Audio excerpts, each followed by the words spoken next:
This drink, I like it. I know, it's great, right? Another!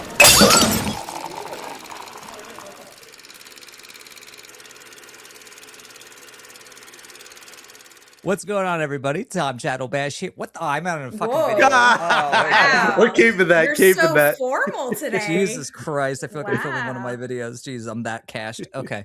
So formal What's today. going We're on, here everybody? Too, Tom. Thanks. Sorry. I was going to get to it. What's going on, everybody? Welcome to a brand new episode of Film on Tap, where we've got the tap that never runs out. As always, I am joined by my co-host, Nancy and Andres. How are you guys? Better How are you doing? Better now. Quite Like, good. You made that fumble. That truly was not planned. Now we can tell how many times you record video reviews doing like, what's going on, everybody? My name is Dude, Tom. you have no idea how many times I've messed that up because I like missed one little bit of it and I'm like a freaking perfectionist. So I've had to do it like 3 times in a row and I hate my own voice. So that's always great. Can I just ask? There's sometimes where we see movies almost at virtually the same time. Have I ever fucked up one of your recordings because I'm like texting you or flooding you with texts about like, did you see it? Did you see it? I'm sure he's a No, I mean, I think professional. there have been times where I could So- literally, and while I'm editing, like hear the vibration of my phone going off of you sending me text. Oh, okay. I was gonna say, No, but I like- assume while you're recording, you have it on silent or something. Yeah, my phone's always on silent. I never have it on ring because I'm not a Really? monster. Oh, not even like but you have it on where Yeah, like vibrates, right? vibrate. Like Oh, I okay. never have it actually like Oh. where you can hear the tone. Okay. I hate No, that. no, That would no, drive me no. crazy. That's for old people. Nah, exactly. The only time you see me on my phone during review is if I forget someone's name, where I'm like, it's got a great cast, including Zendaya, and fuck, and then I'll go on Right. IMDb. You're just- Let me just take a little Sad. peek-see. yeah, But how are you, Nancy? How are you doing? I'm good. I got my big ass Surge White Claw today. Whew, she gonna be tipsy. Hmm, look at No that. one else drinking cash.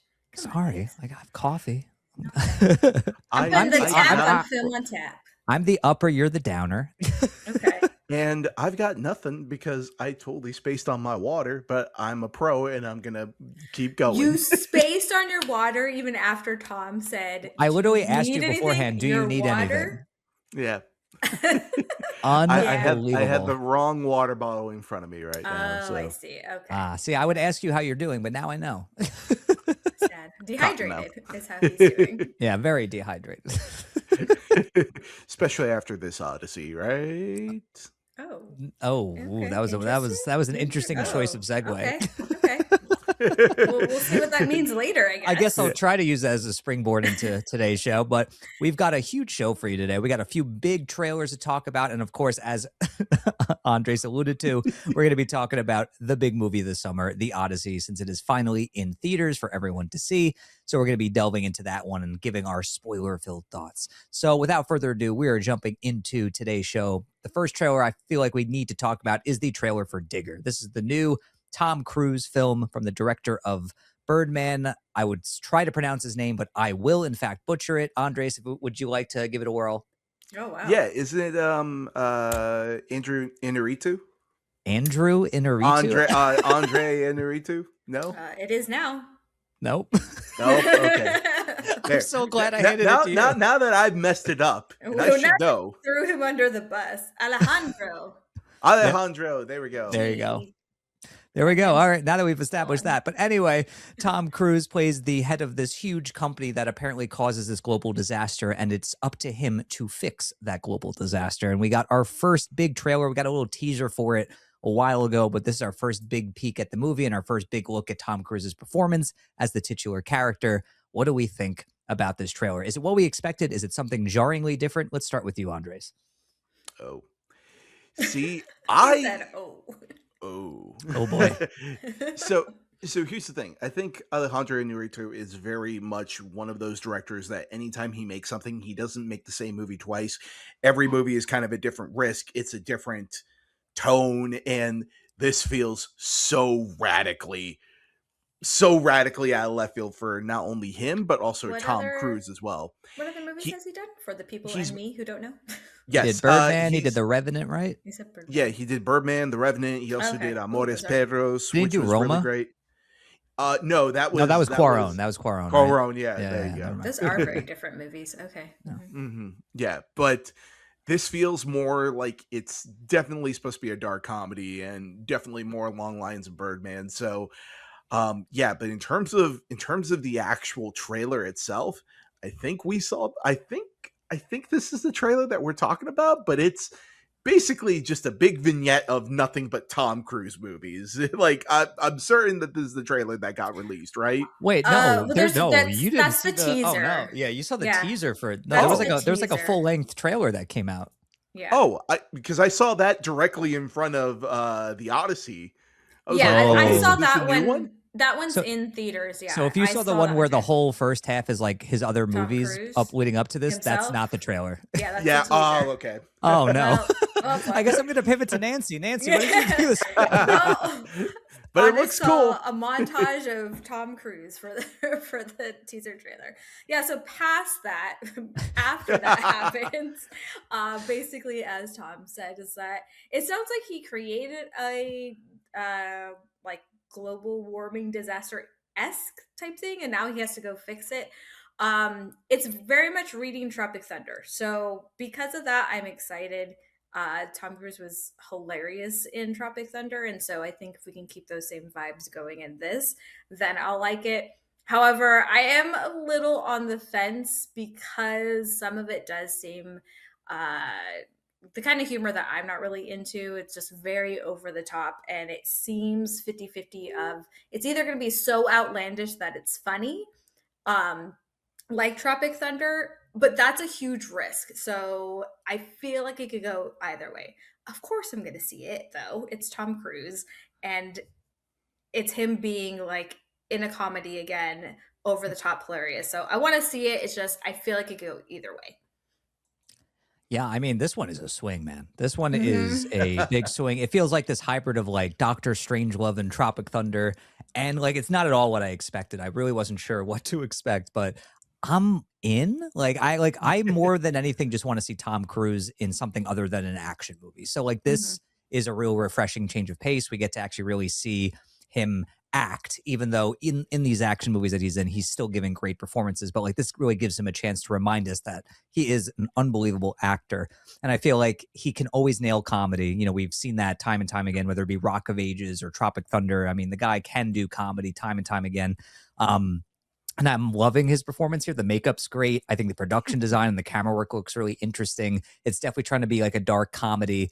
But I'm very interested to see how this one plays out. This could be a big swing and a miss, but I love movies that take swings. I love movies that take risks like this. And I think that this looks so refreshingly different. So I'm absolutely in. I think the visuals look fantastic. And just watching Tom Cruise, like it kind of feels like this is like a spiritual successor to Les Grossman in a lot of Mm-hmm. ways. There's like one whole scene in the trailer where he's berating one of his employees, like Les Grossman would do in Tropic Thunder, that like Oh my gave me god. these amazing flashbacks. So I think he looks fantastic. I think that I'm absolutely going to see this one, and I'm very interested to see how it plays out. So that it's going to be very interesting. I think it comes out in October, I believe, like Yeah. early October. So Yes. it's definitely going to be running for those Oscars, and I think Tom Cruise is definitely going to be vying for that Best Actor nom. It looks like it, and I would love to see it happen. So that'll be very exciting. But speaking of exciting, with the Odyssey coming out this weekend, some audiences who got to see it in IMAX 70 millimeter were treated to a little prologue for Dune Part 3. And not only that, this past week, I think it was this past week, we got a new Yeah. trailer for Dune Part 3, where we got to see a brand new full length trailer for the film, which hits theaters in December. We got our biggest peek yet at this new film from Denis Villeneuve, closing out his trilogy here. What did we think of this trailer? Are we excited? We'll start with you, Nancy. What do you think? Well, as we know, I did not see the Odyssey in IMAX, so I did not get to experience that portion of Doom 3.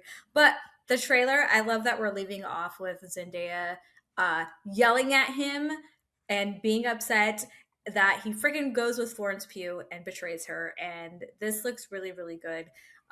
We're going from that part of it where he is really taking the throne and then moving on to it looks like he's turning into a more evil character from what he was in the beginning, and really that progression of what he's going to do with all this power that he has. There's so much Like, honestly, there's so much in this trailer, I almost can't even remember everything. I think we get a glimpse of, like, a bloody Anya Taylor-Joy, which was interesting. I don't know how that's Shout gonna out come Khan. into play. Yeah, there you go, Con. I don't know how that's gonna come into play to everything, but it looks really, really good. I think it's just on par with the other 2 movies, when their trailers came out, and I am really excited for this one. Really, honestly, I don't think there's anything they could have thrown at me in this trailer that would make me hesitate on wanting to go see this movie. Okay. Strong words, strong words. How about you, Andres? Yeah, this trailer was a freaking banger, guys. I was already excited for Dune Part 3 already, but this trailer, I didn't need it, but I'm so glad to get more footage from it. But yeah, just showing more of the conflict and showing more of just what the consequences of Paul Atreides' rise and his sort of kind of god complex, if that makes sense, and just sort of seeing exactly how he's led all these people that he promised was going to go to paradise and go to heaven, and then seeing, like, just the shots of Stilgar there, just kind of being like, man, what did I do? I propped this guy up. And then, like, it's really great that we're gonna get sort of a time jump in this movie to sort of give foundation to everything that's happened on Arrakis. And just, again, we're getting more of the plot, we're getting more of Pattinson's character in this as well too, and just sort of getting little hints of the big conspiracy against Paul in the background with Florence Pugh and all that other stuff. Like, it's this trailer just looks so great. And also, I did get to see this trailer in the IMAX today, in full frame IMAX, and wow, the visuals are certainly gorgeous. And this is definitely, the Odyssey was my number 1 most anticipated movie. Dune Part 3 is definitely, without a doubt, my most anticipated for the rest of the year. So yeah, I'm so freaking excited for this movie. It's also crazy to me that Zendaya and Pattinson have done 3 back-to-back movies together. That's Yeah. wild. Who would have thought? Yeah, there you Yeah. go. It's I mean, I love seeing Pattinson. I mean, I just feel like he, between the Odyssey, the drama, and this, I mean, he's having a freaking killer year, man. I'm so happy for him. But speaking of this trailer, I'm happy for this trailer. This trailer is fantastic, man. Like, I love these Dune movies. The fact that we've gotten 3 of these in what, 5 years, absolutely freaking nuts. The level of quality that we've gotten in that time span. I mean, it's such a dense trailer. There's so much happening, like Nancy said. There's so much story being thrown at us. I like that there's a time jump too, to kind of see what Paul has become and just kind of see the consequences of that. But visually, the scope just looks absolutely massive. I mean, try watching the Odyssey and this thing back to back. I think your senses might fucking explode. I mean, Jesus Christ. But I cannot wait to see this in the biggest screen possible. And I just feel like I was a little bit sad when I heard that the cinematographer, Greg Fraser, was going to be leaving for this installment. But what Linus Sandgren is doing here, whew, my Lord, does this movie look gorgeous. And honestly, it could surpass what Fraser did. I feel like the use of color here is just more impactful. It just looks more sumptuous. I don't know. It just looks phenomenal, but the performances look great. The scope looks incredible. And I think the story is going to be the darkest but most compelling yet. I cannot wait for this movie. I am chomping at the bit to see some footage from this one in theaters. Ugh, cannot wait. So good. So good. It's also crazy to think that the first one came out during the pandemic and it wasn't in theaters. Or I think it was both, maybe. I can't remember. It came out on a dual debut. It was both in HBO Max and and in theaters. Because I very vividly remember that we were going to review this, and me thinking like, oh, I don't want to review this freaking movie. It's so, like, it looks so dense and like Stupid such a huge sand. lore, and like I'm not. It's going to be over my head. And I remember I watched it, I think the night before, which maybe not the best idea because that movie's long, but it was so good. I remember thinking like, damn, okay. You guys got me. It's good. My bad. It's pretty good. That was one of those rare times where I just finished seeing the movie in IMAX, and then right afterwards, it's like, oh, I can watch it at home now. That's great. That's pretty cool. That was a pretty Yeah. sweet time. Yeah, I'm not gonna I Yeah. love lie. that. When we were all locked up. Yeah. Yeah. We're all locked up. Well, no, not that part, but Not the isolation part, but the but convenience part was nice. yeah, it is Yes. nice, Yeah. that you can go see it if you want to, and then or at home or both, and that's Hmm. perfectly fine. Exactly. But regardless, we're all seeing this one in theaters. This one's going to Mhm. be Oh God, quite the yeah. theatrical experience. And so when it comes December, I'm seeing this one before I see Avengers. Let's put it that way. I'm way more Dude, excited for Dune than I am for Avengers Doomsday. Doomsday ain't got shit on this movie. Seriously. No. Yeah. But speaking of December, it really isn't December unless Robert Eggers is coming out with a fucking horror movie. So I feel like he's kind of become this new Christmas tradition, which I kind of love, where we got our first teaser trailer for his new movie, Werewolf, which stars Aaron Taylor Johnson as a, you guessed it, werewolf in a period piece film, because it's a Robert Eggers film and he refuses to do modern day, and I kind of love him for it. So we got our first teaser here for the film, which looks dark, it looks bloody, it looks vicious, it looks like a Robert Eggers film. So what did we think about this teaser? We'll start with you, Andre. Yeah, this teaser does exactly what a teaser should do, and it doesn't show you much. It gives you little abstract hints as to what the plot could be, which is essentially Aaron Taylor Johnson turns into a freaking werewolf.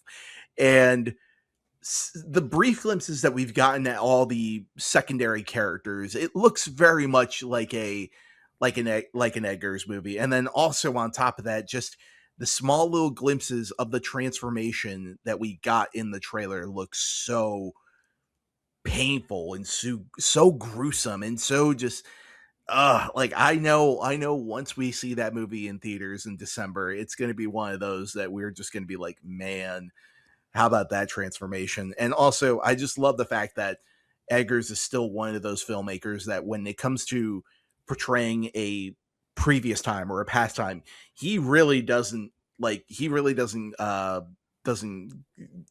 it easy for himself with the dialogue. Like, he is very authentic to the time, and I definitely do appreciate that from him. And yeah, the movie just looks fucking gorgeous. It looks brutal. It's definitely, if this was coming out on the same weekend as Doomsday, I would probably be seeing Dune and then Werewolf. But yeah, I'm super excited for this movie. Nice. Damn. Noise. How about you, Nancy? Avengers just taking some strays today. Yeah. Yeah, I love that we're getting the same visual aesthetic as we are Nosferatu, with the weird creepiness of the witch. I love all of the movies that he's done, except, as we know, The Lighthouse. I'm sorry, still don't like it, but I'll forgive him for that. But yeah, this looks really, really good. I'm curious though that we have Aaron Taylor Johnson returning. I really liked him in Nosferatu. However, sometimes he's hit or miss for me in movies. So, and that's the only thing I'm like, let me see a little bit more of him in the full length trailer when we get that. But yeah, so far it looks really good. Just little question mark over our dear Aaron Taylor Johnson there. Yeah. I mean, I think in terms of like the tone that Eggers is setting here, it's perfect. The setting, the way the film looks absolutely gorgeous. The supporting performances, especially from Willem Dafoe, I can just watch Dafoe in a freaking Eggers movie any day of the week. I just love every choice he makes as these characters. But I'm honestly, more than anything, I'm curious to see what the transformation is going to be like. Because I'll be honest, I was very let down by the transformation in Leigh Whannell's Wolfman movie, which was like a year or two ago. So it's just like, I'm hoping that like we actually get like a cool transformation, because a lot of these werewolf movies, they kind of hinge on how good that is. And I feel like the bar is still American Werewolf in London. So I just don't think we're ever going to really pass that. But it'd be nice to have something that comes a little bit close. So I'm curious to see how he tackles that and how he makes that transformation look and sound and feel. But I can't wait to see what he cooks up here. I mean, I feel like after Nosferatu, like he can happily tackle every sort of, beloved horror character from his, crazy perspective. I love it. But yeah, as for a teaser trailer, I think it absolutely gets the job done. It intrigues me beyond belief. It gets me invested. I really want to see more of this story and these characters. And yeah, December, honestly, just December in general just can't come soon enough. There's some big movies hitting theaters, and I can't wait. Christmas, we're going to be feasting, minus Doomsday. Another stray. So we'll see what happens. But speaking of big movies, folks, it is time. It is time to get to the main event, the main course here, and that is the Odyssey. We can't put it off any longer. We got to talk about Christopher Nolan's latest. We are going to be talking spoiler filled here. So if you have not seen the film, you might want to come back to it after seeing it. You know, if you, whether you're listening to it or you're watching this episode, you know, we don't want to spoil it for you. So if you don't care, keep going. Or if you've already seen it, keep going. But if not, we are going to be talking specifics here. But first, let's talk about our general thoughts about the movie. What are our feelings going into it? How do we feel generally about the film without getting into spoiler territory? Let's start with you, Nancy. What did you think of the Odyssey? I was pleasantly surprised. I was dreading going into this in the sense of the length of the movie. I knew it was going to be good, but once you hit 2.5 hours, I struggle so much to lock in and pay attention, and that always gets me. Oppenheimer, I felt the first half like it was a little bit of a struggle for me, if I'm being honest. Not that it wasn't good, it just like I felt the length of the movie, and this one I really didn't at all, and that was my biggest concern going into it. Also realized don't really remember the Odyssey as much as I thought I did. To me, I remembered kind of general things of it, but in my mind, he was going into this as like a long journey where he just so happens to have these things happen to him and speed bumps along the way. And, you know, we kind of learn it's a little bit of a different story as far as it's not just him being a victim, I guess you could say, to these circumstances. And this story was done really well. I think they did a really good job of showing these little pieces of these big moments in his story and then going back and fleshing it out and telling it more thoroughly. Visually, it was fantastic. There's one particular scene where I was sitting there honestly like jaw open of what I was watching and how crazy it was that they shot this, and we'll get into it later, but it was so good. So yeah, I was pleasantly surprised with this. Everyone was fantastic with their acting. You know, we get a little bit of everyone in this. Robert Pattinson was such an asshole in this. He did a great job doing that, but you don't always get to see him play that kind of role. But yeah, overall, I really liked it. Okay. How about you, Andres? Yeah, this was my most anticipated movie of the year, primarily because Nolan, he knows how to deliver spectacle. He knows how to deliver something that is worthy of the cinematic experience, and and the Odyssey is just one of those stories that is just fantastic to see whenever it's adapted, you know, be it something like this or something like even Troy from Wolfgang Peterson so long ago. So my expectations were pretty high for this, and I will just say one thing, and I'm going to get this right off the bat. Anybody that was complaining about Lupita Nyong'o and Elliot Page being in this movie right off the bat, just go ahead and fuck off. And if you're gonna start a hate campaign just based off of that, then don't see this movie. And then Wait, what was? Sorry, who was the first person you said? Lupita Nyong'o. Oh, okay. Yeah. Sorry. Why did I think her name was like pronounced differently? Sorry. I didn't catch what you said, so I was like, I was trying to rack my brain of like, wait, who are you talking about? Yeah. Great. Yeah, but I think they're both really great in the movie. In the very small amount of time that we get with them, I think they do exactly what they need to do, and I think the movie is stronger for it. But yeah, everything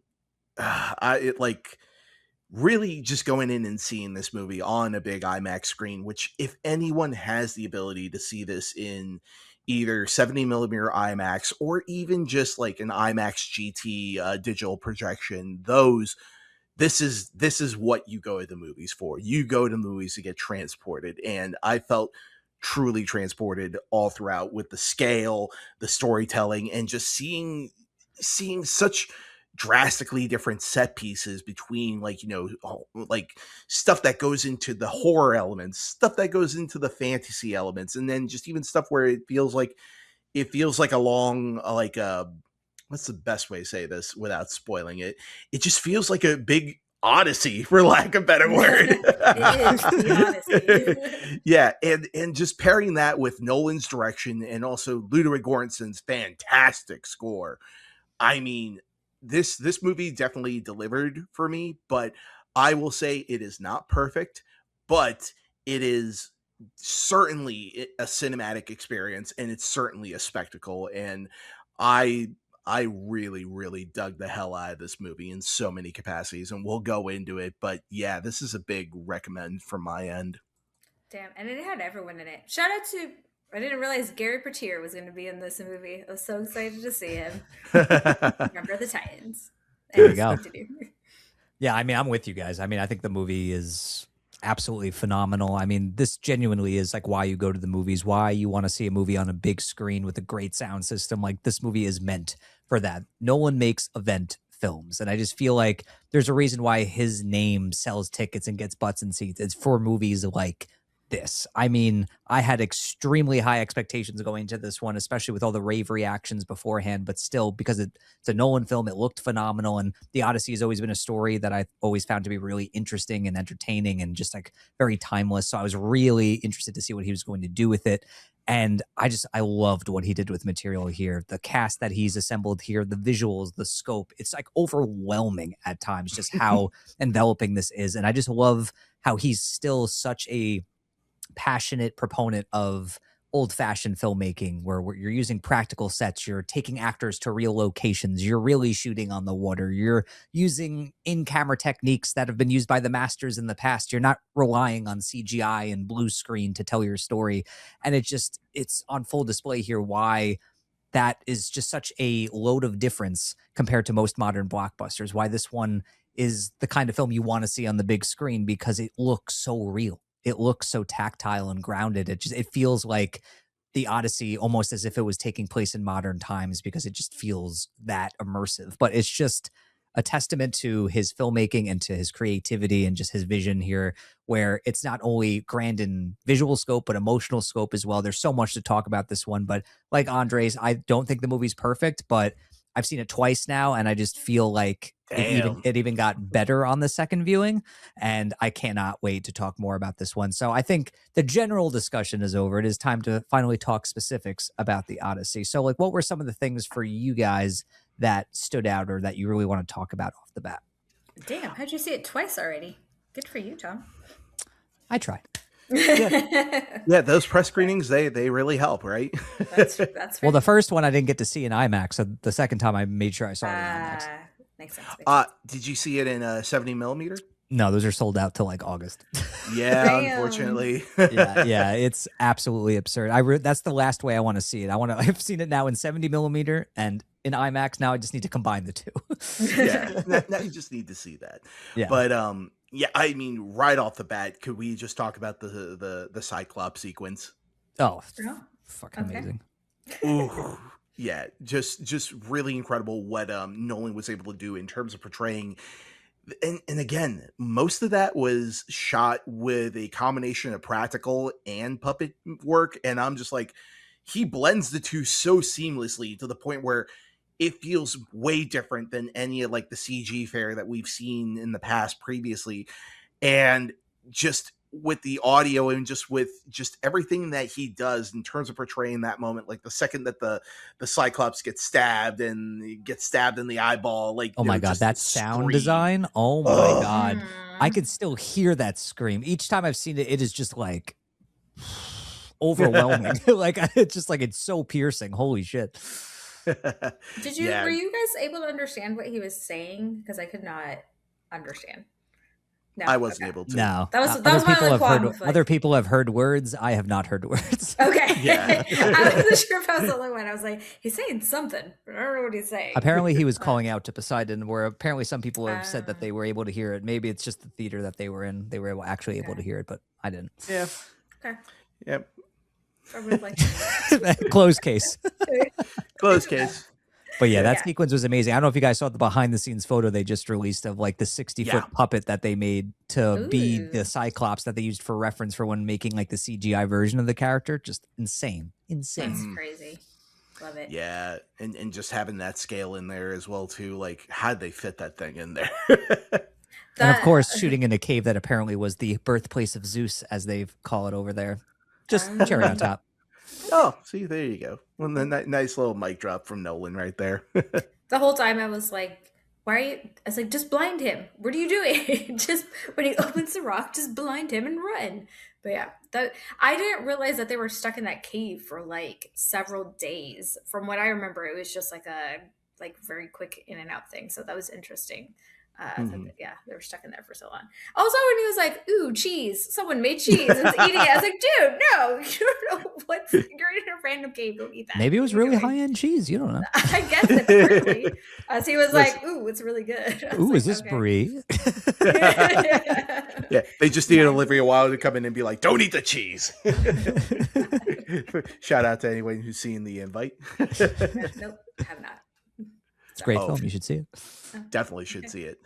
I think my favorite scene was the animal transformation or human to The pig animal scene. transformation. The Oh, Yeah, Cersei that scene's was unreal. crazy. oh, Just they could have very much easily, and I don't know how it's described in the Odyssey itself, but they really could have easily just been like shown glimpses of them transforming and like eventually going to pigs, but the fact that she's like there shaping their faces and like shoving her hand into one of their throats, that's the craziest thing I've seen. It was so good. I That's the scene where I've just literally just like my jaw was on the floor of like, what the fuck am I watching right now? It's No gross one needs and to make a horror amazing. movie stat after this Yes, movie. oh oh my God, gosh, yeah. that was crazy. That to me was the best scene. Hmm.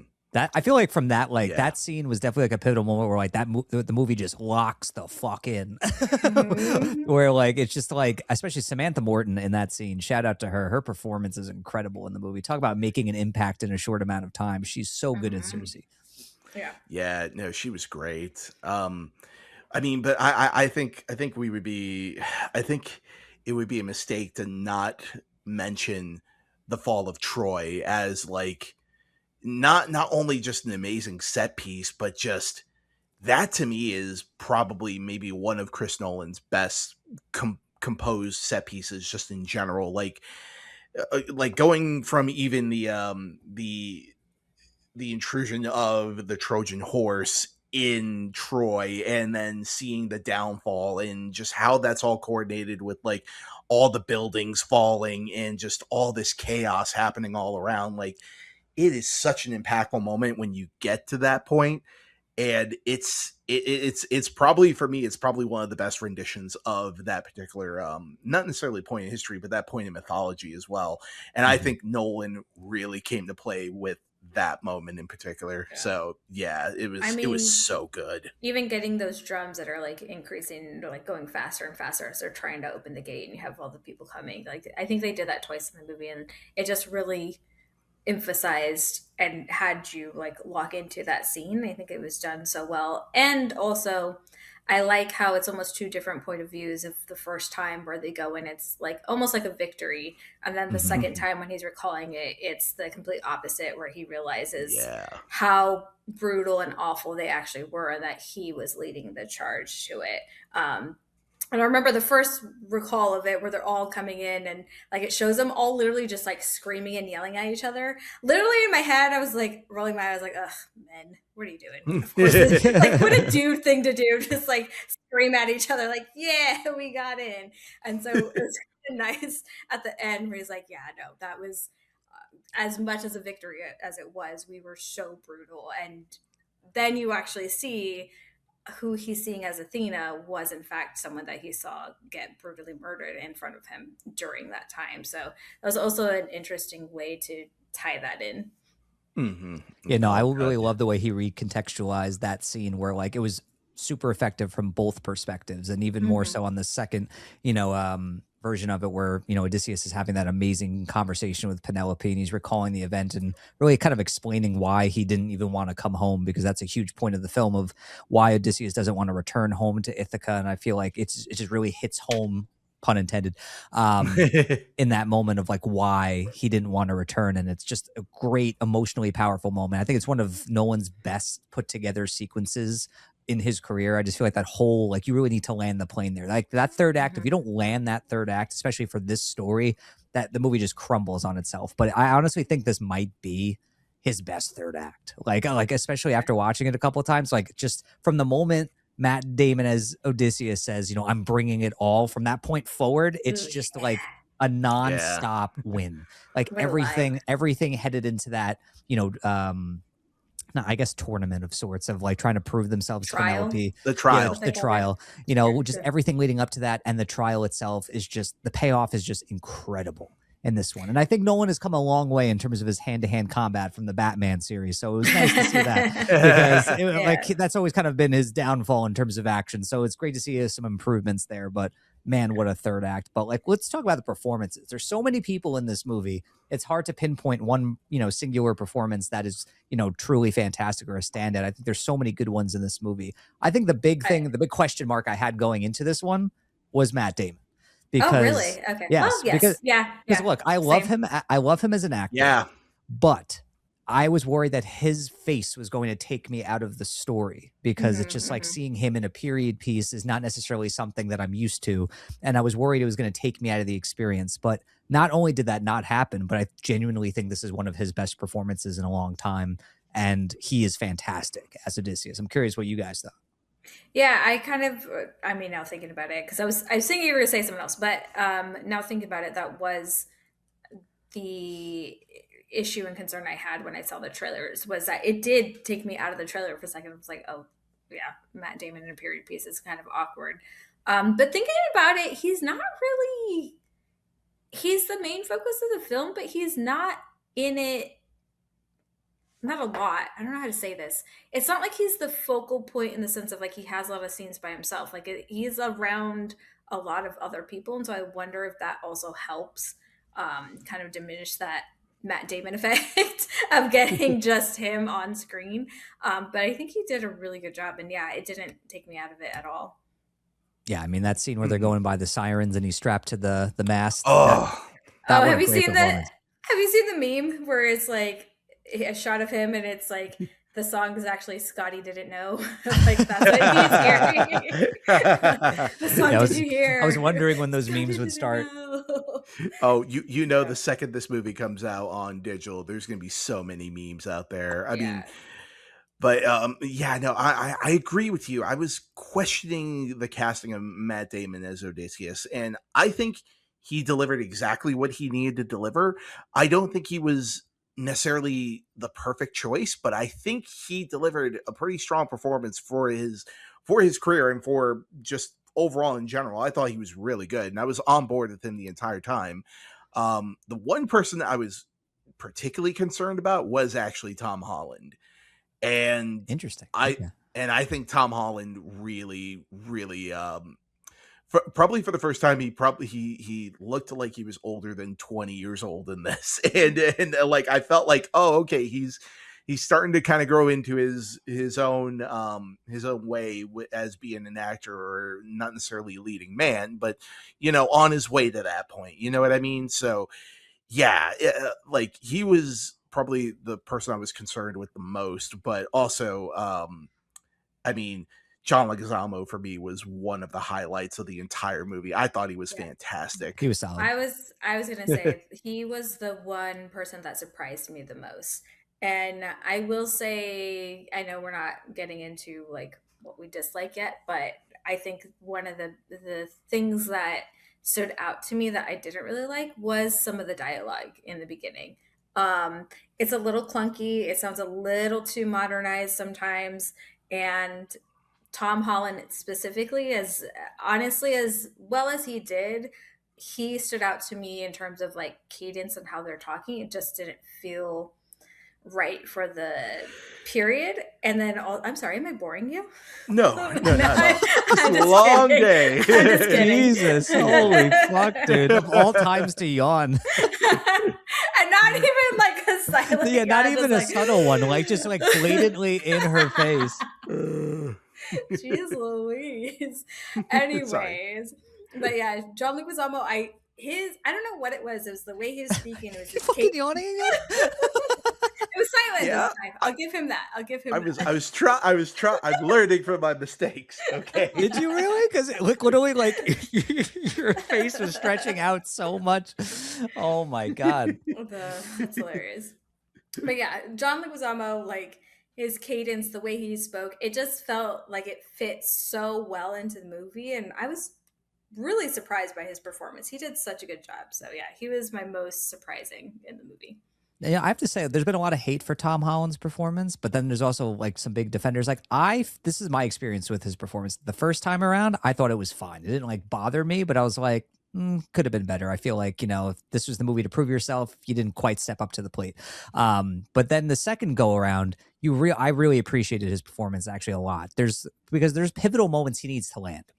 That if he doesn't land those moments, there's this emotional undercurrent that just isn't there. There's a moment where he's listening to John Bernthal's, I think Menelaus is his character, tell a story of his father. And the way he's listening to that story and how emotional he gets is so wonderfully done and understated that I was fully invested in his character. And then, of course, the scene where he realizes that this stranger is in fact his father was amazing, and he crushed that moment. And I feel like those scenes with his mother too, with Penelope, with Anne Hathaway's character, who she's fantastic in the movie as well.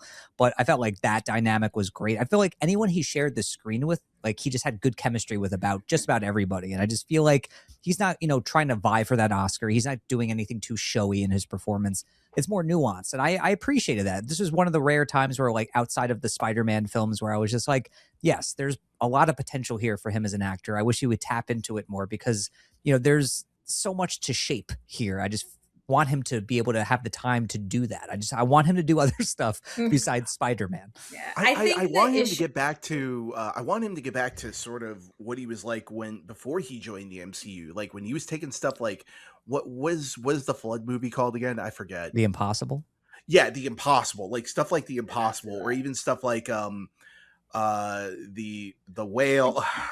God. In the Heart of the Sea? In the Heart of the Sea. There we go. I was about to say The Heart of the Ocean. I'm like, no, yeah, that's Moana. I speak Andronese. Oh, See, you're like my mom with the what's the movie with the girl with the hair? Yeah, guys, I'm gonna be 40 when the fucking Batman Part 2 comes out. I'm already getting old. Screw you! I'm turning 40 in like 3 months. How dare you? Well, I will refrain from speaking in this conversation. Yeah, you baby, you don't get over there. Stay over there. Stay in her corner. Baby does in fact go in the corner. Stay there. All right. Is that good?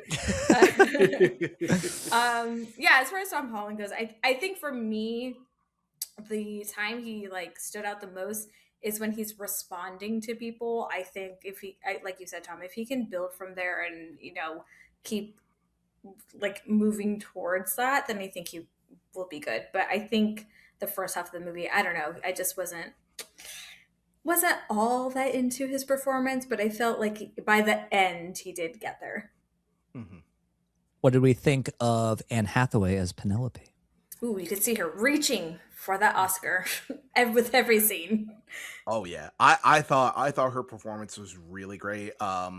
Here's the thing. Again, I kind of feel like she did everything right with the material that was given to her, and I do agree with you, Nancy, is that sometimes the dialogue can be a little stilted, but I think Anne Hathaway was doing so much with what little she was given in terms of smaller moments here and there. But I felt like her exchange with Odysseus at the very end of the movie was so great, and you could just feel the pain and the sense of loss, and the sense that she really does want her husband back. She's holding on to any kernel of hope that he's out there and he's alive and that he's coming, and you could just feel it in her performance. Like she was great.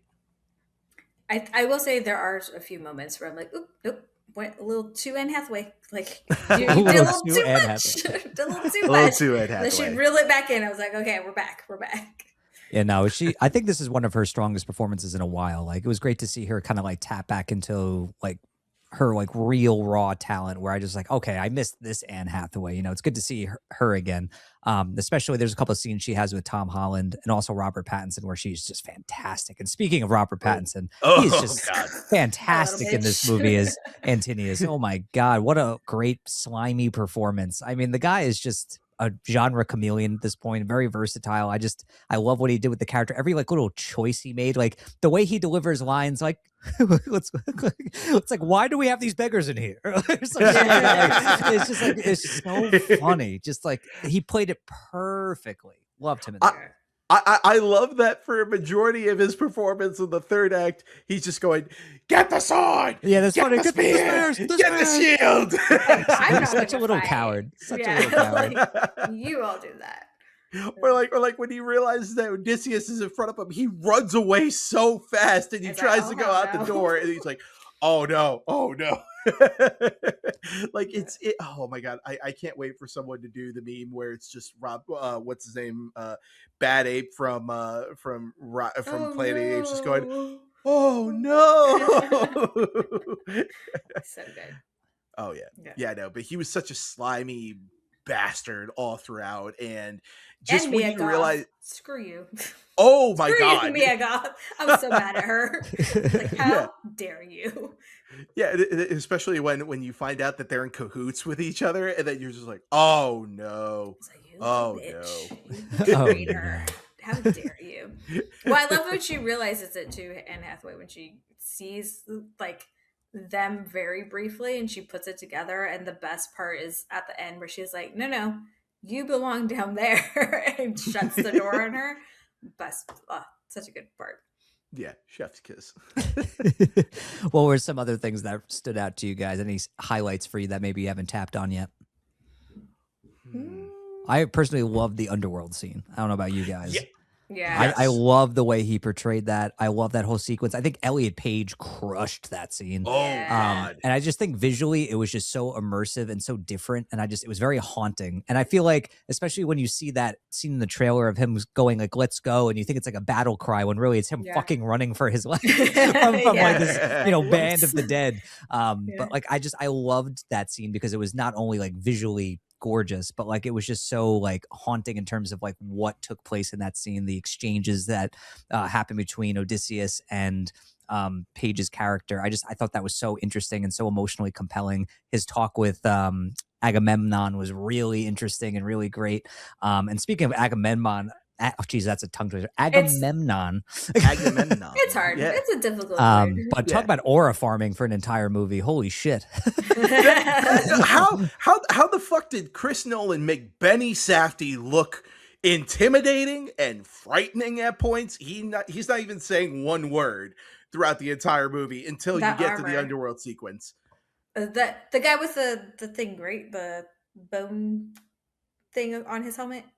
That's him. I think right? so, yeah. Sure. Like the Yeah. leader. Like the leader, Yeah, the you know? big ass. Yeah, he had the big ass Yeah, armor he on with was- the like a skull thing on the back of his helmet. His armor Yeah. was sick. That's why he looks so good, guys. Dude, when he walked into Troy and they opened that door, chills. Oh, It was, like, yeah. chills. Oh, Like, yeah. oh my god. that was And good. apparently, with one of my favorite behind the scenes stories, Matt Damon said like they thought that they were opening like the door to like no one. Like they thought they were just getting a shot. They had no idea that him and like 500 like extras were there, Nice. about to come in. And so like he was like, holy shit. So like that reaction's like full on real. Yeah, that's just a a second really that good they scene. open the door and Agamemnon's right there with all the rest of the I was about to say the Greeks. Oh my god. It's been a long Army. day. Sorry guys. But yeah, but just knowing what Benny Safdie looks like in real life and just knowing that yeah, Nolan made him look like a badass Agamemnon, like even more so than freaking Brian Cox and Troy. Like, oh my god, like, and I just love his little exchange with Odysseus when he's just like, yeah, so and then Odysseus is just like, wait, so what happened? Like, you're dead? He's like, yeah, I gotta tell you something. I made it back home, but my wife killed me. And like, I just love the look of utter defeatedness in Agamemnon's face, where he's like, yeah. Also, I'm like dead. random jump Kinda- scare with fucking Lupita Nyong'o stabbing him. Jesus Christ. Oh yeah. Yeah. Both times, I was like, son of a bitch. Deservedly so. Oh yeah. He deserved it. He sacrificed their daughter so he could win For favorable wars. wins. Yeah, not Mhm. even going like you're gonna win everything. Just favorable. Yeah, favorable wins. So Yeah, just to kind of give you a little bit more of a boost. deserved it. Sorry. Oh yeah. No, I love that whole sequence. I especially love the sequence with the snake monster whose name is escaping me right now.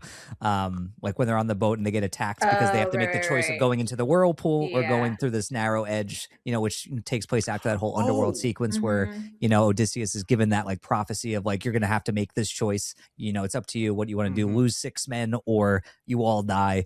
Yeah. I just felt the way Nolan portrayed that was just so fantastic and just so immersive. Like that was a great example of when he needs to use CGI, it's tasteful. It doesn't take you out of the experience. Like, yes, it's CGI, but it's refined CGI where apparently on set, they had like, the stunt coordinator like actually like rig these, stuntmen to get like yanked around as if they're being like, taken by this beast and everything where it just feels Mhm. real and it feels grounded. And it Mhm. just, I don't know. I love the way he does that where it's like he only uses it when it's absolutely necessary. And when he does, he gives his artists great reference to use so that it actually looks as good as possible. So just But I love that. Like that I'm telling you, like from that like midway point on, it's just like a nearly flawless movie. oh yeah, no, and I also really like the design of the creature as well too. And Yeah. like you say Interesting. snake, Mhm. you say snake, and I'm like, oh, it was a barnacle that was like right on the side of the mountain. I was like, Yeah. that is something I've never seen before. That is pretty damn cool. Like even Jen was like, yeah, I really love the barnacle. So yeah, that was That's Yeah, I its really name love the now. barnacle. The barnacle. yeah. Oh, barnacles. Yeah. Um, I mean, we've talked a lot about all the stuff we love. What about on the opposite end? What is some of the stuff that we weren't necessarily the hottest on in this movie? I honestly, I've like I said, after seeing it twice, I would say the first like 15 or so minutes, I feel like is a little clunky, a little bit sloppy out of the gate in terms of because Nolan's nonlinear storytelling and kind of gets the better of him. I think where you're Yeah. trying to set up this story and these characters, and it's kind of jumping all over the place, and it's kind of hard for you to get your bearings as a viewer, and some of the dialogue is a little mediocre, which Yeah. I feel like tends to happen here and there with Nolan movies. Sometimes his dialogue isn't the best, but like thankfully it kind of shakes out and gets its bearings a little bit. But I will say that definitely was like it's a bit of like a minor hurdle for the film early on. It didn't hit as bad on the second viewing because it was just more so like, okay, I know what to expect now, and it wasn't as much of a problem. But really the only other thing for me is that sometimes I feel like when it comes to Nolan, he'll have these scenes that run a little bit too long where characters are explaining how they're feeling, and it's just like kind of redundant of like how they're feeling, where they just kind of over explain it, where it's like I get it, and I feel like we could have chopped maybe a few minutes off of the scene and it would have been a little bit tighter. And I felt like that happens especially a little bit in midway through the film and even a little bit in the last act, where I was like, we could have just trimmed this just a little bit, and I think it would have been a tighter experience. Yeah. Yeah. No, I absolutely do agree with you on that. The dialogue is not necessarily his strong suit in this movie, but something like Oppenheimer, his dialogue was right on point all the way through. Yeah. And I kind of feel like this one just the dialogue and the structure took a backseat more to the overall spectacle and the overall execution of these sequences. So I get it, and that is probably again that is also probably one of my biggest flaws with the movie as well. If anyone's going to be like it's not necessarily historically accurate. It's like guys, it's mythology. It's I don't there's mind that it nothing. was more modern sounding. Like he wanted it to be accessible for modern audience. I get that. Like that I didn't No, no, really no. do. bother. But I the don't know. It didn't really bother me. yeah. Here's the thing. Like, it bothers me when it takes me out of the movie. Like, there were some lines where I was like, because even though it's so minor, things like calling someone father as opposed to dad or mother as opposed to mom, that's one little minor change that you can do that does make it feel more grounded. And it feels weird that Nolan wouldn't pick up on that in like the first part of the movie, which it's such an easy change. And things like when I forgot, I think it was when he was at the table or something, he says like, fuck off. It's like, okay, that feels so Yeah. jarring in this like era. And I think that's why he did so much better with Oppenheimer, because it is a little bit, modern obviously than what he's going for here. And so I think we can see dialogue in a period piece isn't his strongest suit. Which again, it got much better as the film went on. But to me, when it pulls you out of like that just sounds so weird for this movie. I think he can work on that. Again, it's just a small minor change that he could have done that would have made a huge difference in that one like scene. Mhm. Yeah, I mean, that's more of an agree to disagree situation. I mean, I see Yeah. your point of view. Just I don't know. For Yeah. me, it didn't really bother me too much. I don't know. The only thing that bothered me was that the dialogue was a little too simplistic. Like I'm like you could give the dialogue just a little more finesse right here. Like I understand if you're trying to go for a more straightforward approach, but you got to add a little flair to the dialogue. And but again, that was probably it's a nitpick for me, but it's definitely something that definitely did pull me out of the experience. Not necessarily hearing modern language in that era, but like I felt like you said, Nancy, I felt like John Leguizamo was like the he was the like he was the perfect balance with that. I Hmm. felt I Yeah. felt that his dialogue was modern, but it felt very appropriate for the time, and it felt like they took care with giving him really great zingers of dialogue. Like even his small little moments where he's like, I kept telling you, too loud, boy. And he locks Hmm. him into the armory. I thought that was Yeah. great. But You know you know what? It's that Romeo and Juliet experience. He oh yeah. was like, I have experience to pull from. This is perfect. Oh goodness. Yeah, no, he's great in that too. But yeah, I mean, I would agree with you, Tom, in the sense of there were some moments where it felt like a lot of exposition, a lot of like explaining how they felt, but it wasn't too bad. Like I would say, honestly, the dialogue again at points took me out of it more so than that. But even with that being said, it is a minor, qualm I have with the movie, and again, it gets better as it rolls along. So. Mhm. Now, I will I, say there's a technical aspect that it's something I kind of love about the movie, but also did bother me, especially when I saw it in IMAX, the focus pulling. So now, yeah, this is a very because they're shallow using looking these movie. IMAX, cameras for the entire film, and from what I've read and what I've been told is that it's very hard to focus pull, meaning like what you're keeping in focus in a given shot.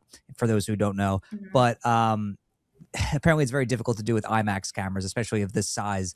But there were multiple scenes where it was like going back and forth between two characters where it just like it was very noticeable or it was very laggy, or there were some times where it was going to focus on someone else and it was still blurry, where it was just like, especially when you're seeing it on a big screen, it's more noticeable Mhm. than you would think.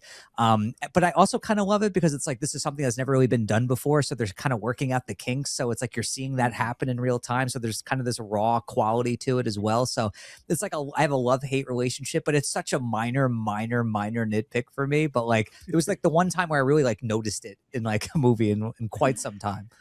Yeah, Interesting. no, definitely with this one in particular, like you notice it in certain sequences in Oppenheimer, and that's particularly when he uses the IMAX camera for sure. But there are moments where, like, I remember there was one shot of Zendaya where she's like dead center in the middle of the frame, and she's like completely washed out, and I'm like, that focus puller needed to work on that, and they chose to take. But also in particular, the scene where Odysseus shows Penelope the little doll he has of her, and that he Mhm. was giving it to her. And literally, the second he gives it to her, you could see the focus pull go between them, and then like literally that little toy is in focus, but everything, including Odysseus himself, is out of focus. I was like, man, that's going to be the one thing I think Nolan and IMAX need to work out is um not necessarily focus pulling, but more just maybe developing some type of film that is not as shallow of a depth. But it is what it is for now. But I mean, honestly, with this technical feat of this movie being shot entirely with those cameras, and essentially with the fact that those cameras are big and they're cumbersome, and Yeah. they're like, and they're also really loud too, and they were able to capture on-set dialogue with this, like it's an achievement in itself on that front. Did you see Yeah, and that they had to interview do with Tom these really Holland? intense scenes with it only being like 2.5 minutes. Oh yeah, Yeah. that's what I was gonna Which say. Is one? there's an interview with Tom Holland where he's saying that he thought Nolan was hating his performance because he kept calling cut, and he didn't realize that the IMAX cameras only roll for so long. And so he was like, "Man, I was like in there. I thought I was doing good," but then he would like cut the scene, and he's like, "Oh, does he hate me?" Like so, but then like he didn't find out till later on. He's like, "Oh, didn't realize." Yeah. The mags are really short. They only last for like 2 minutes. Which like that's so crazy to me. Like how you to even shoot a movie that way is that must for an actor, I would imagine feels super fucking stressful of like, I got to get this, you know, probably fast and quick and, as, as soon as possible, I guess you could say. Yeah, perfect for an action scene, but for full on dialogue moments, that's where it Yeah. really kind of becomes a little cumbersome, and also truly does test what an actor's capable of on set. So yeah, no, absolutely. It's still a stunning achievement. He was able to do this with a nearly 3 hour long epic too, and set in as many varied locations as this movie is as well. So, again, Nolan will always have my kudos based off of Yeah. this. And I think just the story in itself, the way he did it is so well done.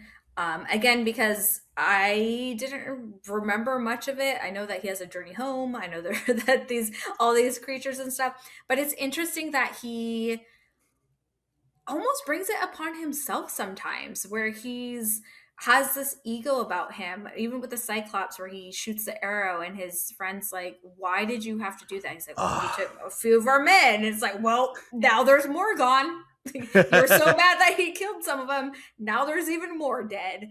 And even with the sirens, that scene kills me, where he's like, no, like, tie me to the pole. I want to hear their song. Like, no one else has survived. And it's such an egotistical thing. But I like how it's tied into the end, where it's almost like he himself doesn't realize that he doesn't want to go home. It's like his subconscious doing all these things to prevent him from coming home. And that's why that song the siren song was so devastating to him, because they were telling him like, no, actually you don't want to go home, you're doing this. And it was almost like he kept denying until the end, where he talked to Penelope. And so I think the story is just woven in so well, where we have these moments of him almost self-sabotaging, not realizing it, and then it like clicks for him at the end. So I think that was just done really, really well. Also, yeah, I also think it's just great that Nolan actually put real women on those cliffs and it didn't do CGI. Even though did he? Oh, that's funny. Yeah, like that's how dedicated he was to doing it practically, which I just thought was great. But yeah, that whole sequence was incredible. Just like focusing on Damon as he's like just screaming, and you could really feel how painful that siren song must be. Fantastic. Yeah, and also I will give kudos to that scene as well too, for the audio mixing on that. Like the second they start putting the wax in their ears, I could feel it in my ear. I was like, "Oh God, I'm like, no, oh like, no, ew, no." Like, but just capturing like that ringing sound that happens when your ears are plugged. Like I was like, "Damn, Nolan! All right, you got my kudos on that one as well." Yeah, no, that was good. But I mean, talk about a devastating scene, though. The scene where Odysseus reunites with his dog. I mean, that got me. That was the one scene that got me. I mean, my God. That really got me. Waited for it.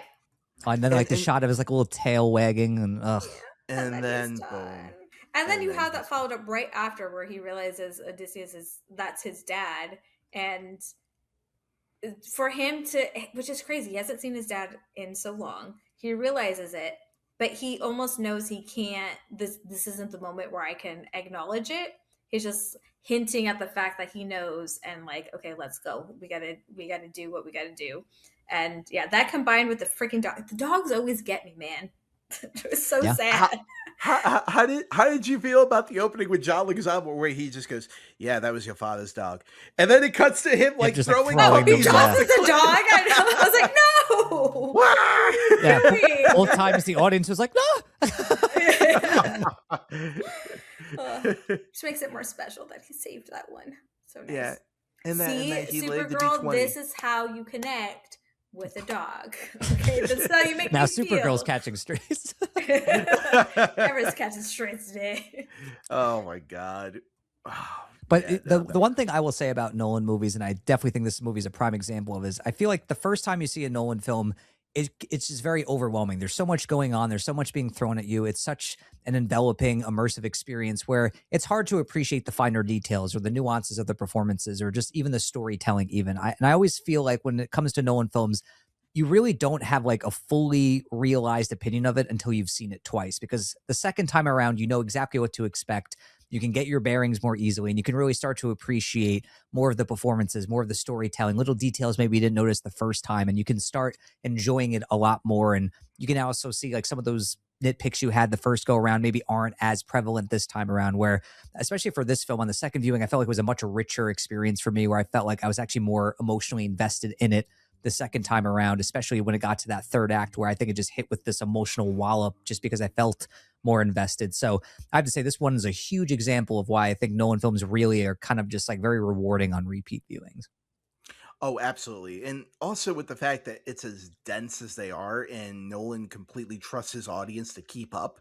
Like, again, you don't get a lot of directors or you don't get really a lot of filmmakers that really trust the audience to be like, listen, there is so much exposition in this movie. It is 3 hours, but I trust my audience is going to keep up with it. And I think the audiences right now they're speaking to they are speaking with their money and their dollars, and this movie's doing great in terms of everything going against it too, it being 3 hours, it being R-rated, and it being a period piece as well too. Uh People are flocking to this, and I love that. So there you go. There you go. I mean, look, what are we giving this one, guys? What are we giving this one out of 5 points? Think it up. I'm gonna go 4.5. Shout out to not making me feel like it was 3 hours. Again, that was my biggest concern going into it. I think for me, again, the dialogue was a little bit clunky in the beginning. It stands out sometimes. Just small little moments where that it could be cut down. But overall, fantastic movie. Definitely a 4.5. Yeah, that's it. 4.5 pints. All There you go. Or surges, if you will. Well, I hope not. Right. Drunk off your ass on that one. Oh my god. Four Loko. That's Four Loko status. There you go. How about you, Andres?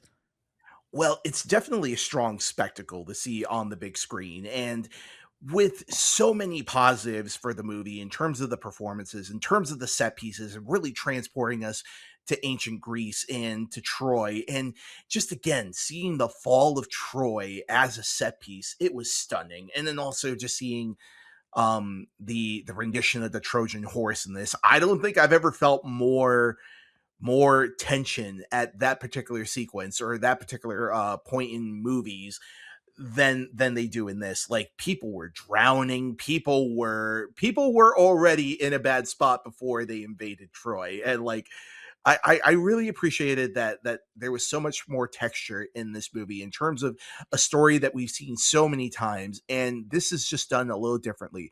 However, having said that, I think there are certain flaws that do hold it back a little bit. Like, the dialogue is a little too simplistic at points. Not necessarily that it's modern speak in ancient Greece, but more that it just felt like Nolan was like, okay, let's get the most basic form of this dialogue all the way through.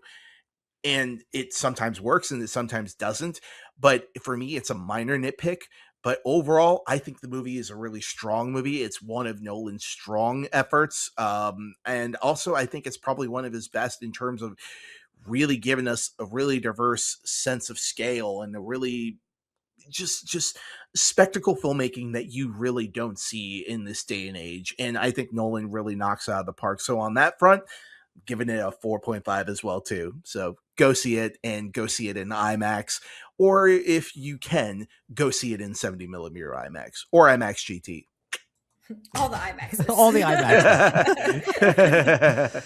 See, I was thinking about this a lot, and even though I have my problems with it, even though I do agree with some of your criticisms and I, share those sentiments, just in terms of like movie going experiences this year, this is absolutely one of the most memorable I've had. I would say, seeing this in IMAX, seeing a movie like Project Hail Mary in IMAX, just these are the kinds of movies that I go to the movies to see. Like, these are the spectacles that I want to be transported by. And I feel like this film, I think, is Nolan's most ambitious movie.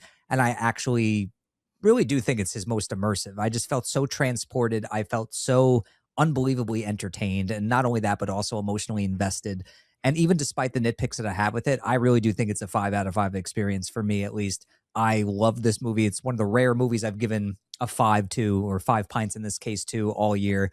I just think no one really does it quite like Nolan when it comes to scope and spectacle and giving you that prime theatrical experience that you want to just, grab the nearest person and just implore them to go out and experience the same thing. It's just phenomenal filmmaking that just kind of reminds me of these old epics that we just don't get anymore. There's a reason why the phrase "we don't get movies like this anymore" keeps coming up when it comes to discussing this movie. It's because we don't, and we need more movies like this. And if a movie like this can make this much money, I really hope it sends a message to Hollywood that audiences want more grounded filmmaking. We want more ambitious filmmaking. We don't want more blue screen. We don't want more CGI. We want movies that feel suitably epic on the big screen and where we feel truly transported. And I fucking love this movie. It's great. 5 out of 5 pints. No further questions. No We further. got a fiver, guys. We got a fiver. We got a fiver. Put in some weird fucking effect there. Put some crazy effect. Make it explode or something. How many movies have we given 5s to while we've been doing I've ever this? given a 5. I'm not gonna lie. Didn't we give Dune a 5? Dune 2? Probably. I gave Dune 2 a 5. Yeah, I think we both sure. gave that one a 5. I don't Did think we I've give ever the given a Batman? 5. Huh. I don't know.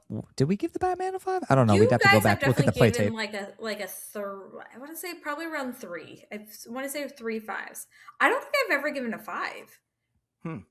Really? Maybe once. I don't think I Did you give have. Lisa Frankenstein a 5? No, because we didn't review it, Tom. Remember? Well, in Yeah, our we circle, in our circle. Okay. But yeah, I mean, I do not give that grade out lightly. Like, it's just, yeah, I absolutely adore this movie. I already want to see it again. I very rarely do I like go to the film, go to the movies repeatedly to see a movie. That does not happen to me often. So, yeah, I can't wait to see this one again. It's fantastic. We should start keeping track of those fivers. Keep the 5 scoreboard. Yeah, there you go. Yeah, comments if anybody has been watching us since day one, let us know if you remember a 5. Just go back to the tape. But yeah, folks, let us know what you thought of the Odyssey if you saw it. Did you feel about it the way that we did? Did you hate the movie? Did you think it was like just okay? Let us know. Let us know what you thought of the trailers for Digger, for Dune Part 3, and for what was the other one we talked? Oh, Werewolf. Let us know what you thought about. Let us know what you thought about that one as well. And before we head on out, where can the fine people find you guys on the interwebs? Andres? Yeah, you can find me. You can find me on Twitter and Instagram as Galagos. You can also find me on Letterboxd as Galagos. You can also find me editing for Film Speak on YouTube as well too. Tom writes for Film Speak as well, and you should check out his written reviews as well. So there you go. But yeah, you can also find me editing for Cinemojis, and that's pretty much where I think you can find me for the most part. So go check those out. All right, Nancy. Right. Find me at PL_Bandaid on Twitter and Instagram, and NER86PL on Letterboxd. I score the movies, don't write reviews, but it's still fun to follow. And of course, you can find me here in the comments. Very nice.